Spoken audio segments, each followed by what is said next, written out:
Welcome to the first episode of Motherland Radio. This is an experiment trying out new ways to communicate with the friends, family, the kin, the trusted people here in Glebe, in Sydney, in the local area, in the neighbourhood here. And we're thinking about regenerating our environments, about learning to get along peacefully together, getting the composting, the recycling, building garden beds, edible streets, edible plants, foraging, and getting all those collectives going, planting the seeds, and looking towards a healthy and happy future for all of our families here, all of our children here, getting the self-sustainability on the local level, the local self-sustainability going, using permaculture techniques and holistic, harmonic, social sustainability to welcome all comers. That's what it's all about. Welcome all comers here. And I recorded a lovely conversation this morning with the beautiful and kind, inspiring and lovely Kirsten Bradley of Milkwood Permaculture, who I was very happy to meet yesterday in Redfern at Milkwood's lovely new space in the community centre there on Redfern Street. So we talked early this morning, 8 a.m, and I got the recording here that I'm going to play now. So please enjoy, have a lovely, lovely day, eat local plants, and love your neighbour. Nature provides us with everything we need, and we'll all get our heads together and work out how we can make everybody a bit happier day by day by day. So that's where it's going. Hope you enjoy, and let's see where it goes from here. Alright. Hello. Hello, Kirsten. Good morning. Good morning. Well, welcome here to Motherland Radio. And it's very, very good to have you with us. Thank you. So we have Kirsten. Well, how about you? You begin by telling us a little bit about what you do. I'll say for me that the message coming through from the last few wonderful days has been eat local plants and love your neighbour. That's what I've been going for the moment. Mm-hmm. So, how are you? What are you doing at the moment? At the moment, right at this very second, I am sitting in my house looking at a whole lot of amazing photos from a planting day that we did, and which you were also at yesterday. Mm-hmm. In Redfern on a rooftop. And yeah, at the moment I'm feeling like I've got very sore muscles, and I feel very happy that yesterday was such a big day of planting and making a garden, because it's a simple thing, but it's also a very huge thing to plant a whole lot of food that you know the surrounding community will be eating for the next couple of years. Yeah.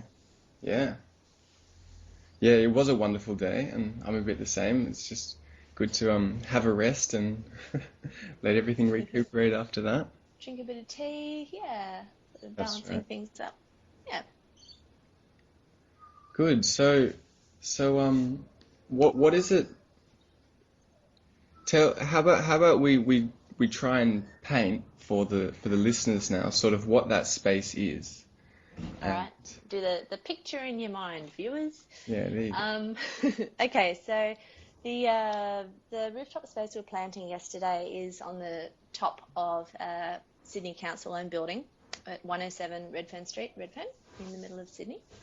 And it's fortuitously been under the stewardship of a artist collective, also called 107, completely coincidentally, that they were called the same thing as the address of the premises they took over. And they're an arts collective, and they do a lot of accessible art for the community, but advocacy, and they're they're my old sort of friend crew from back when I lived in Sydney. So so they've been running the downstairs space of 107 for quite a few years, 5 years maybe. Okay, yeah. Maybe more. And they've just taken on the top level, which they're running as a whole lot of co-working space and a whole lot of really accessible office space for some really amazing organisations of an art nature, but also a social change nature and a lot of other things.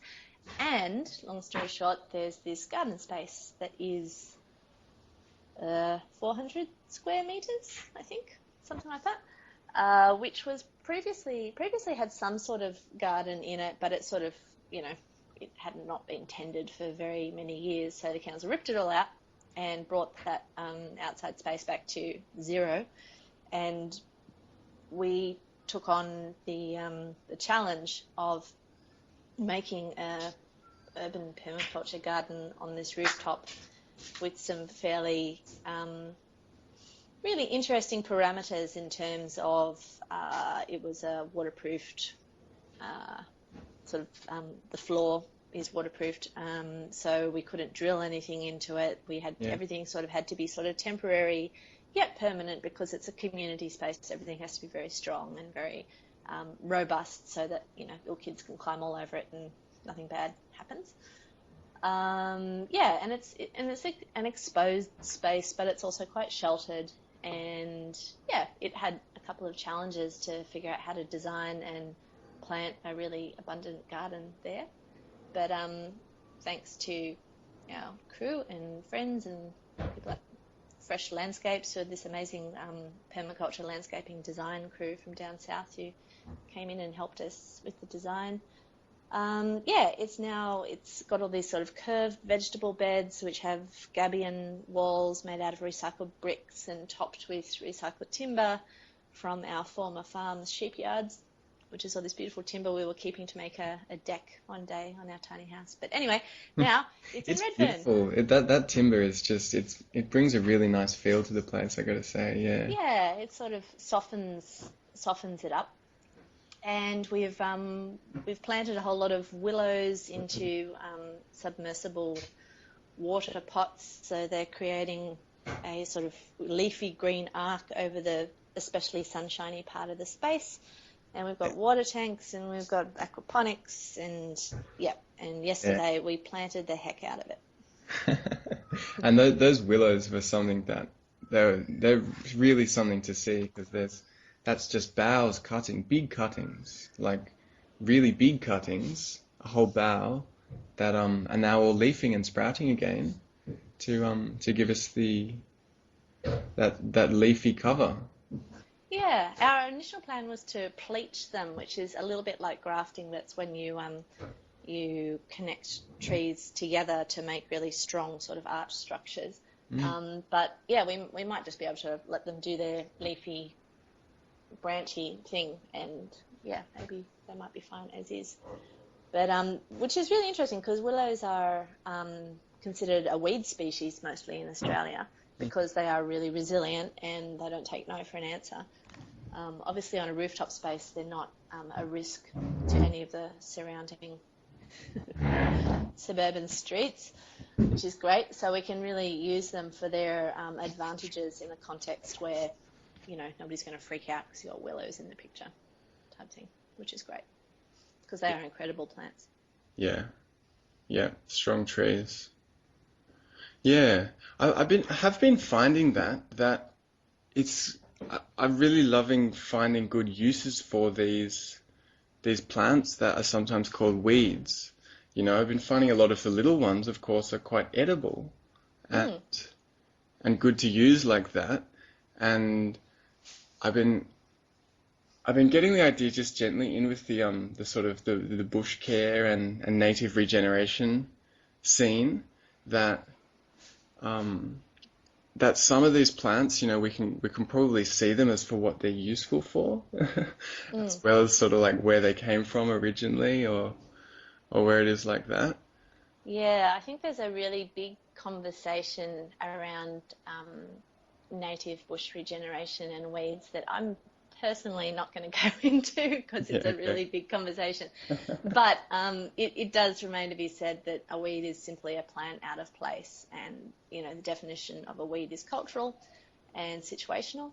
And but on the other hand, there's a lot of weeds in this country, including a lot of the grasses that we eat, like wheat and rice, which are in some ways, one could say, far more destructive than the south, this all popping up by the roadside. But that said, there's a huge case for regenerating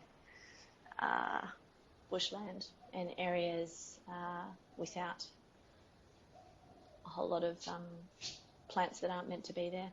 But it often comes down to what method